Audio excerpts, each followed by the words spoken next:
नमस्कार साथियों, एक बार फिर आपका स्वागत है माही क्लासेज ऑफिशियल में। आज हम आपके लिए बहुत ही अच्छा बिंदु लेकर आए हैं, राजस्थान का एकीकरण। देखिए, सभी प्रतियोगी परीक्षाओं में राजस्थान में होने वाली सभी प्रमुख प्रतियोगी परीक्षाओं में परंपरागत रूप से राजस्थान के एकीकरण से संबंधित प्रश्न समय समय पे विभिन्न प्रतियोगी परीक्षाओं में पूछे गए हैं।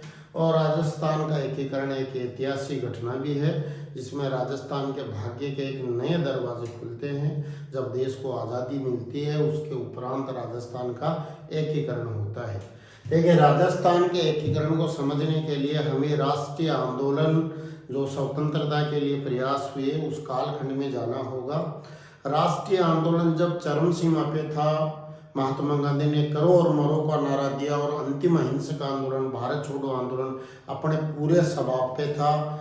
उसके बाद में देश की पूरी जनता जो स्वतंत्रता के लिए आतुर थी। इसी समय ब्रिटेन में भी सत्ता परिवर्तन होता है और मजदूर दल को सरकार प्राप्त होती है और बहुत सारे घटनाक्रम होते हैं। अंतर्राष्ट्रीय दबाव भी पड़ता है और भारत के स्वतंत्रता की घोषणा ब्रिटिश सरकार को करनी पड़ती है। इसी घोषणा में के क्रम में एक बहुत ही महत्वपूर्ण योजना थी, माउंटबेटन योजना, जिसे आम भारतीय मन बाटन योजना भी कहते हैं, जो 3 जून 1947 को आई थी। तत्कालीन गवर्नर जनरल, भारत के अंतिम अंग्रेज गवर्नर जनरल माउंटबेटन द्वारा यह योजना लाई गई, जिसके मोटे मोटे दो अर्थ थे कि भारत को शीघ्र ही स्वतंत्र कर दिया जाएगा, साथ ही साथ हमें आज़ादी के साथ साथ विभाजन भी मिला। और एक सबसे महत्वपूर्ण घोषणा थी, जिसकी जो फुटआउट है, वो एकीकरण की फुटआउट जो है, जो जड़ है, वह इस घोषणा में है। तो वह थी कि भारत को शीघ्र ही आज़ादी मिलेगी और भारत के साथ साथ भारत में से पाकिस्तान का निर्माण भी होगा। और साथ ही साथ 500 से अधिक देशी रियासतें थी, उन देशी रियासतों को यह अधिकार दिया गया इस माउंटबेटन योजना के माध्यम से कि या तो वो भारत में मिल जाए या पाकिस्तान में मिल जाए, या वह अपना स्वतंत्र अस्तित्व बनाए रखे। इससे देश के असंख्य टुकड़े होने के खतरे पैदा हो गए। वही उनकी हिडन पॉलिसी, फूट डालो और राज करो का इम्प्लीमेशन यहाँ करना चाहते थे। इसके बाद में क्या हुआ कि सरदार वल्लभ भाई पटेल और अन्य प्रमुख नेता जो है वो ढाल के रूप में आए। और सरदार वल्लभ भाई पटेल ने तो बहुत ही ये भारत को बचाने में, भारत की एकता बचाने में बहुत ही महत्वपूर्ण कार्य किए, इसलिए उनको लौह पुरुष की भी संज्ञा दी जाती है। और सरदार वल्लभ भाई पटेल ने पूरे देश में घूम घूम के देशी रियासतों के शासकों को भारत संघ में विलय होने की प्रेरणा दी। और इसी क्रम में जो है सरदार वल्लभ भाई पटेल की जो अध्यक्षता में है, 5 जुलाई 1947 को रियासत संघ बनाया गया, जिसका सचिव वीपी मेनन थे, वीपी मेनन। और इस रियासती संघ संगठन का उद्देश्य भी था देशी रियासतों को जो है भारतीय संघ में शामिल होने के लिए प्रेरित करना। स्वतंत्रता के समय जम्मू कश्मीर, हैदराबाद और जूनागढ़ को छोड़कर सभी राजाओं ने जो है प्राय मानस बना लिया था कि हम भारतीय संघ में शामिल होंगे। ये 3 रियासतें ऐसी थी जो ये कह रही थी कि हम स्वतंत्र रहेंगे। इसी क्रम में हम देखते हैं तो स्वतंत्रता के उपरांत जो है राजस्थान में रियासतों की क्या स्थितियां थी।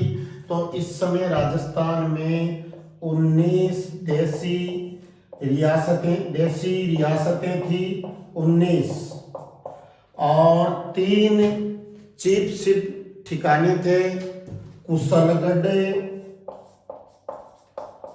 लावा, नीमराना। साथ ही साथ अजमेर मेरवाड़ा का जो गवर्नर जनरल द्वारा शासित केंद्र शासित प्रदेश भी था, यह तस्वीर थी।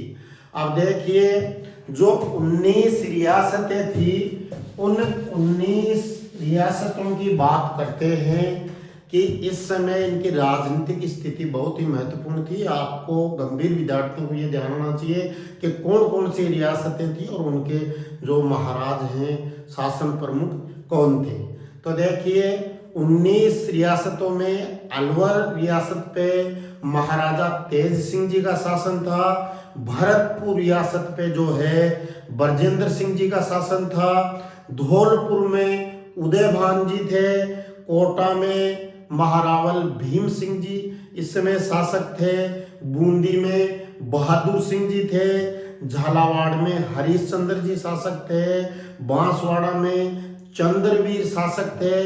इनको ये भी ध्यान रखना है कि इन्होंने जो है राजस्थान में एकीकरण होने के लिए हस्ताक्षर करते समय यह कहा था कि मैं अपने मृत्यु प्रमाण पत्र पर हस्ताक्षर कर रहा हूं। बांसवाड़ा के शासक चंद्रवीर ने यह कहा था। यह भी इंपॉर्टेंट आपको याद रखना है। इसी प्रकार डूंगरपुर के जो शासक थे वो लक्ष्मण सिंह थे। इसी प्रकार प्रतापगढ़ के शासक राम सिंह थे। शाहपुरा के शासक जो थे वो सुदर्शन सिंह थे। और किशनगढ़ के जो शासक थे वह सुमेर सिंह थे। टोंक के जो शासक थे वो फारूक अली थे।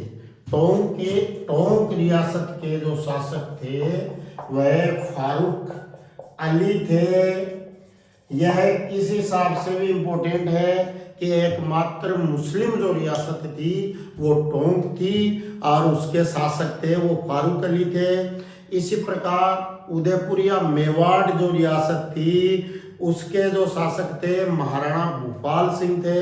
ये भी आपको ध्यान रखना है। जयपुर जो जनसंख्या में सबसे बड़ी रियासत थी उसके शासक इस समय मान सिंह द्वितीय थे। जोधपुर के जो शासक थे महाराजा हनुमंत सिंह थे। और आपको ये भी ध्यान रखना है कि जोधपुर वो रियासत थी जिसके शासक रेड क्लिफ रेखा को पार कर पाकिस्तान के साथ मिलना चाहते थे, पर समझौते के कारण ऐसा संभव नहीं हो पाया। इसी प्रकार बात करते हैं तो जैसलमेर के जो शासक थे वो जवाहर सिंह थे। बीकानेर के शासक थे वो शार्दुल सिंह थे। और सिरोही रियासत थी उसके अभय सिंह थे। आपको ये भी ध्यान रखना चाहिए कि राजस्थान का जो एकीकरण 7 चरणों में हुआ था उसमें सबसे अंत में जो है रियासत है वो शामिल होने वाली सिरोही रियासत ही थी। और सिरोही रियासत का विलय है वो 2 बार में हुआ था। ये भी आगे क्रम से आएगा, आपको ध्यान में रखना है। इसके अलावा क्षेत्रफल में सबसे बड़ी रियासत जोधपुर थी। सबसे छोटी रियासत शाहपुरा थी। और जनसंख्या में भी सबसे छोटी रियासत थी वो शाहपुरा थी। जबकि अभी मैंने बताया कि जयपुर रियासत जो जनसंख्या में सबसे बड़ी थी और महाराजा मान सिंह जो द्वितीय है इस समय यहाँ शासक थे। और सबसे प्राचीन रियासत की बात करें तो वो मेवाड़ या उदयपुर थी। और सबसे नई रियासत जो थी वो मदन सिंह झाला द्वारा स्थापित जो है वो झालावाड़ जो थी वो सबसे नई रियासत थी। और इस समय एकीकरण के समय मैंने बताया कि साथियों हरीश सिंह यहाँ शासक थे। अब तो देखिए राजस्थान के एकीकरण की बात करें तो राजस्थान का जो एकीकरण है वो कुल 7 चरणों में संपन्न हुआ है। 7 चरणों में संपन्न हुआ है। यह भी आपको ध्यान में रखना चाहिए। अब देखिए कुल 7 चरणों को हम क्रम से चलते हैं। प्रथम चरण की बात करते हैं। प्रथम चरण को जो है प्रथम चरण के द्वारा साथियों मत्स्य संघ की स्थापना हुई थी। प्रथम चरण जो है वह 18 मार्च 1948 को प्रथम चरण राजस्थान के एकीकरण का जो संपन्न हुआ। और इसमें 4 रियासतों ने अलवर, भरतपुर, धौलपुर, अलवर, भरतपुर, धौलपुर और करौली ने मिलकर मत्स्य संघ का निर्माण मत्स्य संघ का निर्माण किया। अलवर को मत्स्य संघ की जो है वो राजधानी रखी गई और धौलपुर महाराज जो उदयभान सिंह है उनको जो है कि मत्स्य संघ का महाराज प्रमुख बनाया गया और इसके साथ ही महाराजा करौली को उपराज प्रमुख बनाया गया और अलवर प्रजामंडल के जो बड़े नेता थे शोभाराम कुमाऊत को मत्स्य संघ का प्रधानमंत्री भी बनाया गया और मत्स्य संघ अर्थात प्रथम चरण का जो उद्घाटन है वो एन.वी. गाडगिल ने किया था। हमारे तत्कालीन केंद्रीय मंत्री एन.वी. गाडगिल ने। तो आप इसको इस प्रकार समझिए, प्रथम चरण कब हुआ? 18 मार्च 1948 को 4 रियासतों क्रमशः अलवर, भरतपुर, धौलपुर और जो करौली को मिलाकर मत्स्य संघ का निर्माण किया गया। अलवर को मत्स्य संघ की राजधानी रखी गई अलवर और साथ ही साथ जो है धौलपुर महाराज उदयभान सिंह को राज प्रमुख बनाया गया और इस प्रकार ये प्रथम चरण जो है राजस्थान के एकीकरण का संपन्न हुआ। अब देखिए द्वितीय चरण की ओर बढ़ते हैं। राजस्थान का एकीकरण कुल 7 चरणों में पूरा हुआ जिसमें द्वितीय चरण भी इंपॉर्टेंट है। देखिए दूसरा चरण के अंतर्गत क्या हुआ? 25 मार्च 1948 को 25 मार्च 1948 को 9 रियासतों ने मिलकर जो है इस चरण को पूरा किया और राजस्थान संघ का निर्माण किया। 9 रियासतें कौन कौन सी थी? कोटा, बूंदी, झालावाड़, कोटा, बूंदी, झालावाड़, बांसवाड़ा, डूंगरपुर, प्रतापगढ़, किशनगढ़, टोंक और शाहपुरा। 9 रियासतों ने मिलकर जो है वह राजस्थान संघ का निर्माण किया। राजस्थान संघ का निर्माण किया और इसका उद्घाटन जो है 25 मार्च 1948 को कोटा के दरबार हाल में केंद्रीय मंत्री एन.वी. गाडगिल ने किया और जो राज प्रमुख है कोटा के महाराज भीम सिंह को राज प्रमुख बनाया गया और बूंदी के जो महाराज बहादुर सिंह को उनको उपराज प्रमुख बनाया गया और प्रजामंडल आंदोलन के बड़े नेता गोकुल लाल आसावा को जो है वह राजस्थान संघ का प्रधानमंत्री बनाया गया और साथ ही साथ जो है वो राजधानी कोटा बनाई गई। तो आपको ध्यान रखना है दूसरे चरण के अंतर्गत 25 मार्च 1948 को राजस्थान संघ का निर्माण होता है जिसमें 9 रियासतें थी जो उसकी राजधानी कोटा थी और कोटा के महाराज भीम सिंह इस राजस्थान संघ के राज प्रमुख थे। इस प्रकार दूसरा चरण जो राजस्थान के एकीकरण का जो है वो संपन्न होता है। देखिए तीसरा जो चरण है राजस्थान के एकीकरण का वह 18 अप्रैल 1948 को संपन्न होता है और संयुक्त राजस्थान का निर्माण होता है। तीसरे चरण के द्वारा संयुक्त राजस्थान का निर्माण साथियों होता है और तृतीय चरण में क्या होता है? राजस्थान संघ में उदयपुर का विलय होता है। राजस्थान संघ में उदयपुर का विलय होता है। राजस्थान संघ में उदयपुर का विलय होता है और जो है संयुक्त राजस्थान का निर्माण होता है। संयुक्त राजस्थान का निर्माण होता है। इसका तीसरे चरण का उद्घाटन पंडित जवाहरलाल नेहरू ने किया था और राज प्रमुख जो है मेवाड़ महाराजा भोपाल सिंह को राज प्रमुख बनाया गया और इसकी राजधानी जो है वह राजधानी उदयपुर बनाई गई, राजधानी उदयपुर बनाई गई। और साथ साथ कोटा के भीम सिंह को उप राज प्रमुख बनाया गया और माणिक्य लाल वर्मा प्रधानमंत्री बनाए गए।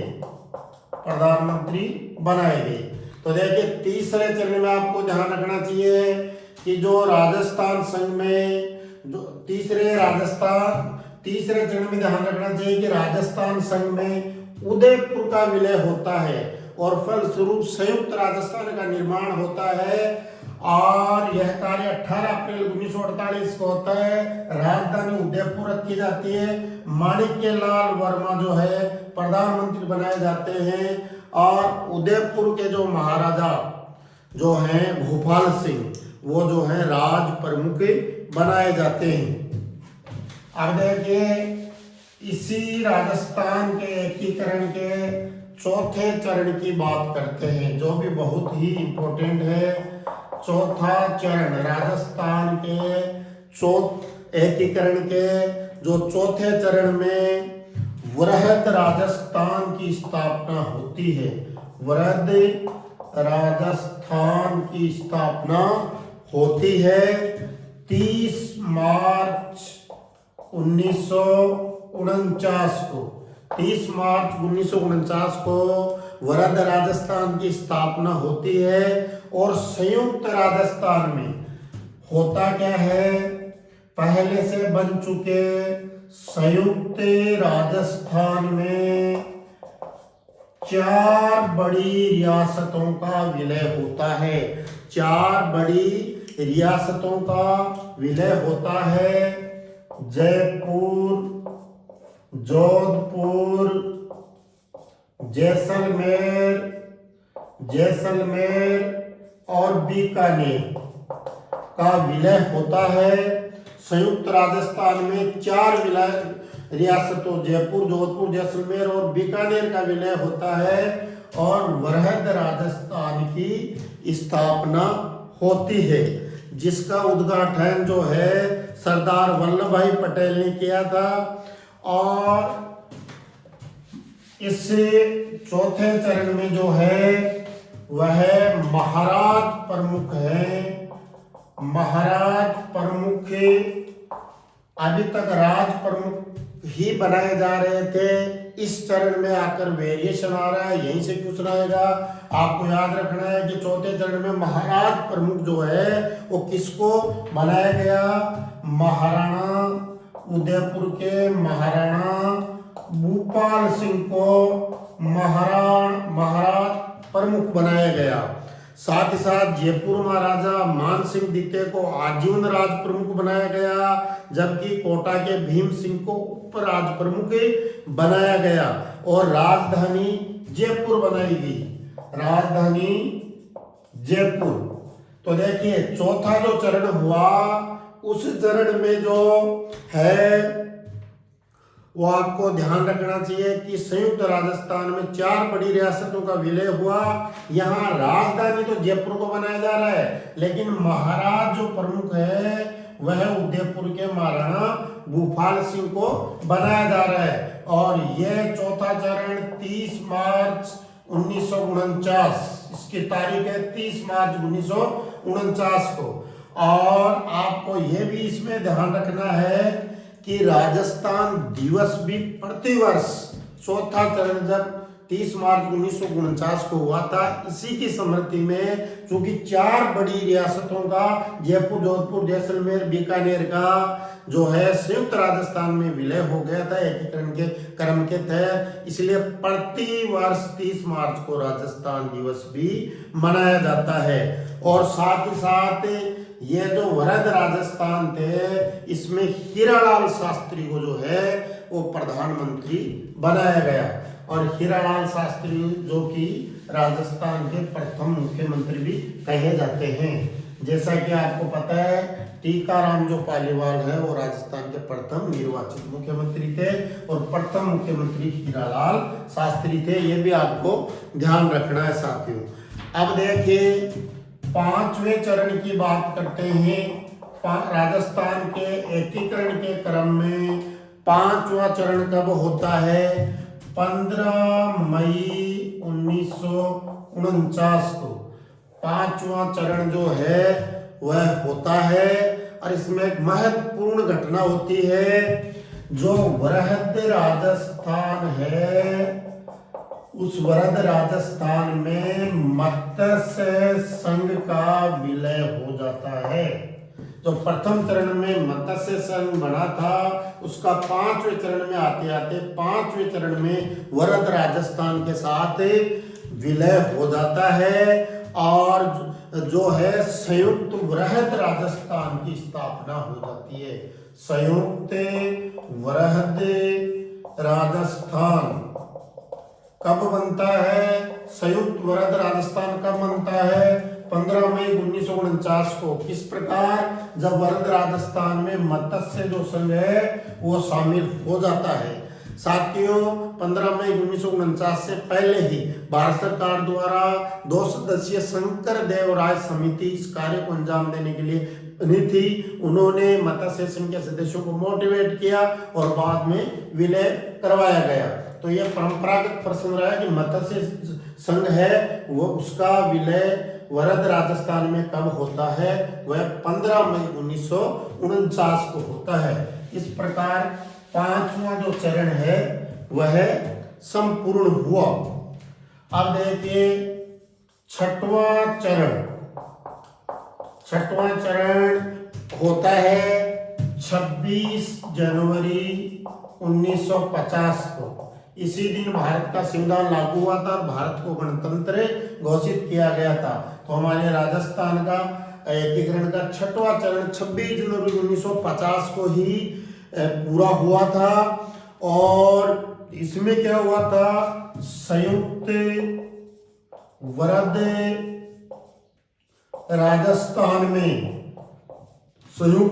राजस्थान में सिरोही का विलय हुआ था। सिरोही का विलय हुआ था और सिरोही का विलय होने के बाद में राजस्थान का निर्माण हुआ था। राजस्थान प्रदेश, राजस्थान अस्तित्व में आया सिरोही के विलय के बाद में। अब देखिए सरदार वल्लभ भाई जो पटेल और अन्य जो नेता हैं वो संपूर्ण सिरोही को बंबई प्रांत में मिलाना चाहते थे, परंतु राजस्थान के सभी तत्कालीन बड़े नेता, प्रजामंडल के बड़े नेता और इवन बात करें तो सिरोही के जो अभय सिंह थे शासक, वो भी ये चाहते थे कि राजस्थान जो है यह जो सिरोही जो है वो उसका विलय राजस्थान में हो। इसके लिए अतः आबू व देलवाड़ा को पेंडिंग में छोड़कर संपूर्ण सिरोही को 26 जनवरी 1950 को राजस्थान में मिला लिया गया। संयुक्त वृहद राजस्थान में सिरोही का विलय 26 जनवरी 1950 को हो गया, आबू व देलवाड़ा को छोड़कर। तो आपको याद ये रखना है कि 6वां चरण जो 26 जनवरी 1950 को हुआ उसमें आबू व देलवाड़ा को छोड़कर सिरोही का विलय जो है वो संयुक्त वृहद राजस्थान में हो गया और राजस्थान की स्थापना हुई। और जो है इसी दिन राजस्थान को 20 श्रेणी के राज्य का दर्जा दिया गया। 20 श्रेणी के राज्य का दर्जा कब दिया गया? 26 जनवरी 1950 को। देखिए अंग्रेजों के शासनकाल में ए, बी और सी प्रकार के राज्य थे। बी राज्य वो थे जो जैसे रियासतों के एकीकरण के बाद में गठित हो रहे थे। जैसे राजस्थान को बी राज्य का दर्जा इसी दिन दे दिया गया।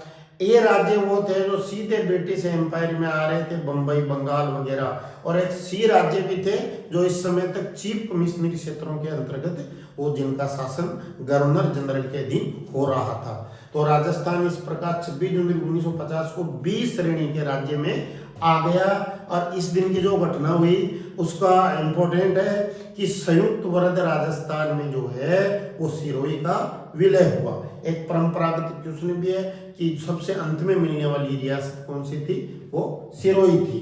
तो छठवां चरण भी इम्पोर्टेंट है, इसको आपको ध्यान में रखना है। अब देखिए राजस्थान का एकीकरण कुल 7 चरणों में पूरा हुआ, तो 7वें चरण की बात करते हैं। देखिए 7वें चरण में क्या हुआ कि जो है 7वें चरण के अंतर्गत 1 नवंबर 1956 को, एक तो आपको ये ध्यान रखना चाहिए कि 1 नवंबर 1956 है, उसमें राजस्थान अपने वर्तमान या आधुनिक स्वरूप में आया था। और जो राजाओं को दिया जाने वाला पृथ्वी पर से समाप्त कर राज्यपाल की नियुक्ति की जाने लगी। यह परंपरागत क्वेश्चन रहा है कि राजस्थान में राज्यपाल नियुक्ति कब की जाने लगी, 1 नवंबर 1956 से। और पृथ्वी पर यानी राजाओं को दिए जाने वाले वेतन भत्ते सुविधाओं की समाप्ति की गई। और साथ साथ राज्यों का जो श्रेणी का अंतर है वो समाप्त किया गया। और जो राज्य है राजस्थान अपने आधुनिक स्वरूप में आया। और इसके साथ ही साथ जो है राजस्थान में जो है वह आबू व देलवाड़ा, जो सिरोही का जो भाग छठे चरण में बच गया था उसे मिलाया गया।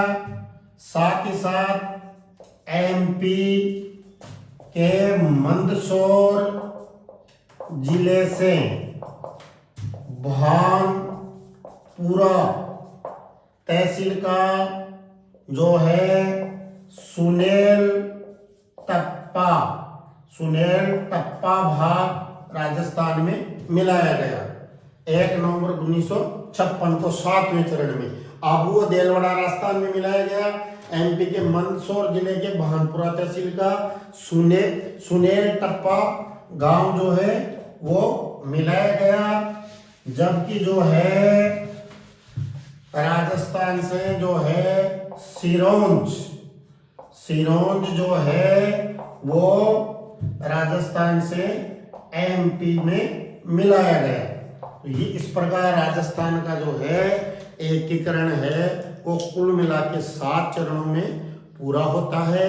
1 नवंबर 1956 को राजस्थान अपने वर्तमान स्वरूप में आता है। और इस प्रकार राजस्थान का एकीकरण यह 7 चरणों में साथियों पूरा होता है। चैनल को बार बार देखिए।